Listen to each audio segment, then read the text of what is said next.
अस्सलाम वालेकुम जी। आज ये मेरे पास एक बुक है Z.R. भट्टी की। इसमें है कि how do we solve system of linear equations, कि आपको लीनियर इक्वेशंस दी गई हैं। ये है बेसिक मैथमेटिक्स वालों के लिए। ये सिस्टम ऑफ लीनियर इक्वेशंस को कैसे सॉल्व करना है ये हम देखते हैं।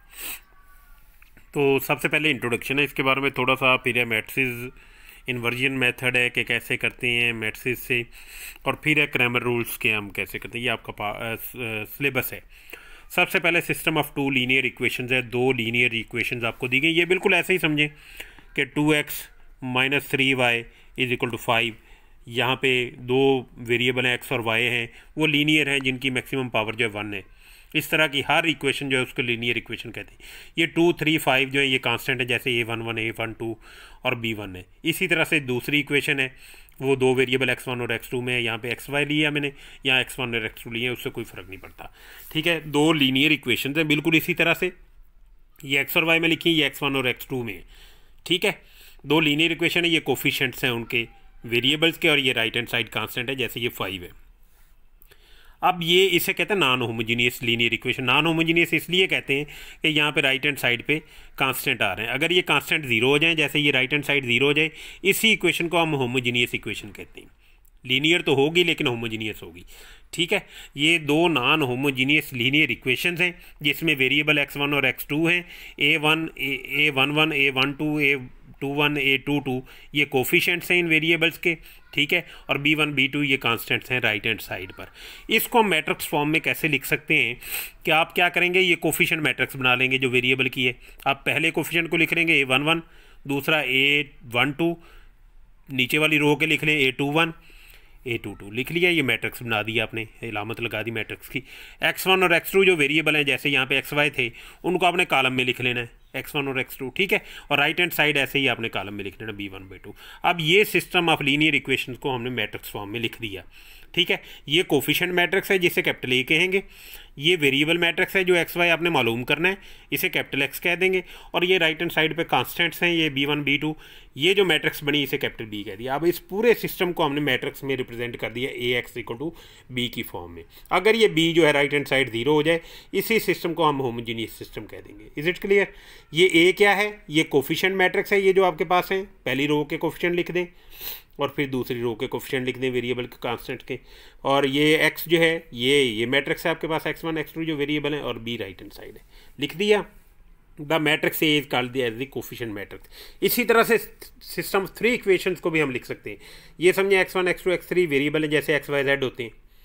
ये 3 इक्वेशन हैं, नॉन होमोजीनियस इक्वेशन हैं आपके पास। x1, x2, x3 वेरिएबल्स हैं, ये कोफिशिएंट्स हैं साथ में a11, a12, a13, इसी तरह a21, a22, ये राइट हैंड साइड के कांस्टेंट्स हैं आपके पास। इस पूरे सिस्टम को बिल्कुल उसी 2x2 क्रॉस मैट्रिक्स की फॉर्म में हम ऐसे लिख सकते हैं, एक्सप्रेस कर सकते हैं। पहले कोफिशिएंट लिख लें, ये वाले जो है आपके पास। ठीक है, a11, a12, a13 ये पहली रो बन जाएगी, और ये दूसरी बन जाएगी दूसरी की, और ये तीसरी बन जाएगी। x1, x2, x3 जो वेरिएबल है अपने कॉलम में लिख लेने, राइट हैंड साइड भी आपने कॉलम में लिख ली। ये मैट्रिक्स ए कह दिया, कोफिशिएंट मैट्रिक्स है। ये x है, कैपिटल X है, ये वेरिएबल मैट्रिक्स है जो आपने मालूम करनी होती है, और ये राइट हैंड साइड b है।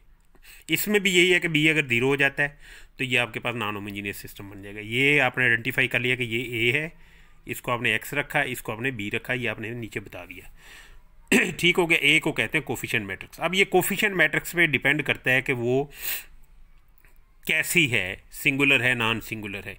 नॉन सिंगुलर तब होगी जब उसका मॉड जो है नॉन ज़ीरो आ जाएगा आपके पास। ज़ीरो होगा तो वो सिंगुलर होगा। अगर नॉन सिंगुलर होगी, यानी वो कोफिशिएंट मैट्रिक्स जो है उसका मॉड जो है नॉन ज़ीरो आ जाएगा, तब इसका इन्वर्स एग्जिस्ट करेगा। ठीक है, इन्वर्स एग्जिस्ट कर जाएगा, फिर उसके बाद हम देखेंगे कि उसको कैसे सॉल्व करते हैं। अब ये नीचे उसने मेथड लिखा हुआ है थोड़ा सा कि कैसे उसको मैट्रिक्स इन्वर्जन मेथड से कैसे सॉल्व करते हैं। सबसे पहले तो देखें कि आपके पास जो सिस्टम ऑफ इक्वेशन दिया गया ये 3 है। ठीक है, 3 इक्वेशन हैं आपके पास, नॉन होमोजीनियस भी, राइट हैंड साइड जो है नॉन ज़ीरो है। अब यहाँ पे एक वेरिएबल मिसिंग है, ऐसे कर देते हैं सवालों में बच्चों को कंफ्यूज करने के लिए। अब इसमें x2 मिसिंग है, तो आप लिख सकते हैं इसे x1 plus 0x2 minus 3x3 इसे लिखा जा सकता है, ताकि आपको पता चल जाए कि इसमें x2 का कोफिशिएंट क्या है। इसको आप ऐसे लिख सकते हैं, जो मिसिंग है, किसी में भी मिसिंग हो, x1 x2 वाला नहीं है उसके साथ 0 लगा के लिख लें 0x2, और बाकी तीसरा ऐसे लिख लें -3x 3 ताकि कोई गलती ना हो, इज इक्वल टू 0। ये आपके पास थर्ड इक्वेशन इस तरह से लिखी जा सकती, ये आपने लिख दी। अब थर्ड लाइन का कोफिशिएंट क्या बन जाएगा, 1 0 -5, वो लिखा 1 0 -3 है, ये 5 नहीं, ये -3 लिखा हुआ मैंने, तो ये -3।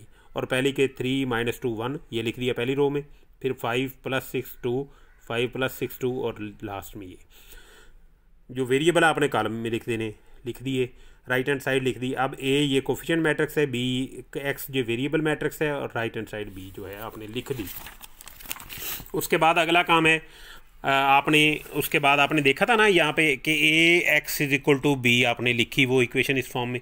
अब जब आपने देख लिया कि ए जो है ये नॉन सिंगुलर है, नॉन सिंगुलर का मतलब है उसका डिटर्मिनेंट जो है नॉन ज़ीरो आ गया, तो इसका मतलब है ए इनवर्स एग्जिस्ट करेगा जब डिटर्मिनेंट नॉन ज़ीरो है, ठीक है, एग्जिस्ट करेगा। तो ए इनवर्स एग्जिस्ट करेगा, इसके दोनों तरफ ए इनवर्स से मल्टीप्लाई कर दें, तो A inverse into A x left hand side में मल्टीप्लाई कर दिया, और A inverse into right hand side से मल्टीप्लाई कर दिया। यहाँ पे एसोसिएटिव ला लगाएं तो ये हो जाएगा ए इनवर्स इंटू ए, और ये एक्स एज इट इज़, और right hand side A inverse B as it is. तो ए इनवर्स इंटू ए किसी भी मैट्रिक्स को उसके इनवर्स से मल्टीप्लाई करेंगे वो आइडेंटिटी मैट्रिक्स बन जाता है। तो ये क्या बन जाएगा, आइडेंटिटी मैट्रिक्स, तो ये आई एक्स हो जाएगा is equal to A inverse B, ठीक है। तो आइडेंटिटी मैट्रिक्स को किसी भी मैट्रिक्स से मल्टीप्लाई करें वही मैट्रिक्स से आता है, आई इंटू एक्स क्या हो जाएगा एक्स, तो एक्स की वैल्यू आपके पास आ जाएगी ए इनवर्स इंटू बी। तो ये वेरिएबल मैट्रिक्स की आप वैल्यू निकाल सकते हैं, ए इनवर्स मालूम करें, बी से मल्टीप्लाई कर दें, राइट हैंड साइड आपके पास है, ठीक है। तो आपने ऐसे मालूम करना है ये। अब ए इनवर्स मालूम करने के लिए आपने डिटर्मिनेंट निकाल लिया, वो तो आपको पता ही है कैसे निकालना है, ठीक है। इस लाइन से खोल दें पहली वाली से 3, ये पहली कॉलम छोड़ दें, रो छोड़ दें, इसको इससे मल्टीप्लाई करें माइनस इसको इससे, ये आपने किया हुआ है। तो आपने डिटर्मिनेंट मालूम कर लिया कि ये आ गया, ठीक है। अभी यहाँ तक करें तो उसके बाद आपने डिटर्मिनेंट मैट्रिसेस के मालूम कर लेने हैं। अगला सवाल, अगला पार्ट जो है ये है इसके एडजॉइंट मालूम करना। अब एडजॉइंट हर टर्म का आपने मालूम करना है। 9 एंट्रीज होती हैं इस मैट्रिक्स के अंदर, 9 एंट्रीज हैं, तो हर एक का आपने कोफैक्टर मालूम करना है। पहले का भी कोफैक्टर मालूम करना है, दूसरे का भी, तीसरे का भी, चौथे, पाँचवें, 9वें तक आपने मालूम कर लेने कोफैक्टर्स। उसको आप नाम दे लें कोई भी, C11 इसने लिखा हुआ है तो आप इसको A11 कह लें, पहली टर्म का coefficient, first row first column, ठीक है। ये A12 हो जाएगा, ये A13 हो जाएगा, ये A21 हो जाएगा, सेकंड रो फर्स्ट कॉलम, इसी तरह से बाकी। तो इसने C11 रखा, कोई फ़र्क नहीं पड़ता। तो मालूम करने का तरीका क्या है, आपने C11 लिखा है तो -1 की पावर 1 + 1 लिख देना है, C21 लिखा है तो -1 की पावर 2 + 1 लिख देना है, इसे यानी सिंप्लीफाई कर लें। अब जब आपने C11 मालूम करना है तो फर्स्ट रो फर्स्ट कॉलम छोड़ देना है, ये फर्स्ट रो और फर्स्ट कॉलम आपने छोड़ दिया, बाकी का डिटर्मिनेंट ले लेना है, इसको इधर मल्टीप्लाई करना है सारी जगह पे, माइनस करके इसको इधर मल्टीप्लाई कर देना है। 6 -3 -18 और -0, तो ये माइनस के 18 बनते हैं, ये आपके पास -18 आ गए। ये सिंप्लीफाई कर लेना, -1 की पावर इवन है तो ऑड आपके पास प्लस में जवाब आएगा, -1 की पावर ऑड है जैसे यहाँ पे है, तो माइनस में ये आप साथ में लिखेंगे, इसको सिंप्लीफाई कर लेना क्या आता है, ठीक है। C12 आपने मालूम किया, -1 की पावर 1 + 2 लिख दिया, तो ये ऑड पावर बन रही है इसकी, तो -1 ये तो बाहर रह जाएगा, इसको सिंप्लीफाई कर लें। फर्स्ट रो छोड़ दें, सेकंड कॉलम छोड़ दें, ये फर्स्ट रो है और सेकंड कॉलम छोड़ दें, बाकी का डिटर्मिनेंट ले लें। फर्स्ट रो छोड़ दी और सेकंड कॉलम, 5 × -3 -15 और -2 -17 बन गए, तो एक माइनस बाहर है तो ये +17 हो जाएगा, ठीक है। इसी तरह से आपने सारे कोफैक्टर मालूम कर लेने। जब आपने कोफैक्टर मालूम कर लिए तो ये आपने जो पहली लाइन के कोफैक्टर हैं C11 C12 C13, इसको आपने कॉलम में लिख लेना है, रो को आपने कॉलम बना देना है, ठीक है। इसी तरह से दूसरी रो के जो कोफैक्टर्स हैं उसको आपने कॉलम में लिख देना है, इसी तरह तीसरे लिख दिया, ये आपके पास एडजॉइंट आ जाएगा, ठीक। एडजॉइंट आपने मालूम कर लिया, ये एडजॉइंट से आप डिवाइड करेंगे ए मॉड से जो आपने पहले मालूम कर लिया है -94, तो ये आपके पास उसका इन्वर्स आ जाएगा उस मैट्रिक्स ए का, ठीक है। उसके बाद इसमें वैल्यूज़ रखें आप, ए इन्वर्स की वैल्यू जो आपने निकाल ली है into B right hand side जो आपने मैट्रिक्स लिखी थी, इन दोनों को मल्टीप्लाई कर दें, आपके पास जवाब आ जाएगा, ठीक है। मल्टीप्लाई तो आपको करना आता है, इस रो को इस कॉलम से मल्टीप्लाई कर दें, फिर सेकंड रो को इस कॉलम से मल्टीप्लाई कर दें, ये आपके पास एंट्रीज आ जाएंगे, -94 से डिवाइड कर दें, ये आपके पास x1 x2 x3 की वैल्यूज आ जाएंगी। Thank you very much. ये आपने अच्छी तरह से कर लेना है, ये एक ही सवाल मैंने आपको बताया है आपने करने के लिए, बाद में आपको अगले तरीके बताऊँगा कि आपने कैसे करने हैं, ठीक है, कि हम किस तरह से सवाल हल करेंगे। ये आपका होमवर्क है, समझें। थैंक यू वेरी मच, अल्लाह हाफिज़। काफ़ी लंबी वीडियो हो जाती है, फिर अपलोड भी नहीं होती। ये आप अभी इसी तरह कर लें 3x3 की निकाल के, बल्कि मैं आपको एक्सरसाइज बता देता हूँ। ये मैथमेटिक्स 1 है आपके लिए, ZR भट्टी साहब की मेरे पास है किताब जो, और आप नुमान साहब की किताब से भी कर लें तो आपके पास जवाब जो है देख लें, उसमें सवाल कौन कौन से आपने उससे हल कर लेंगे, ठीक है।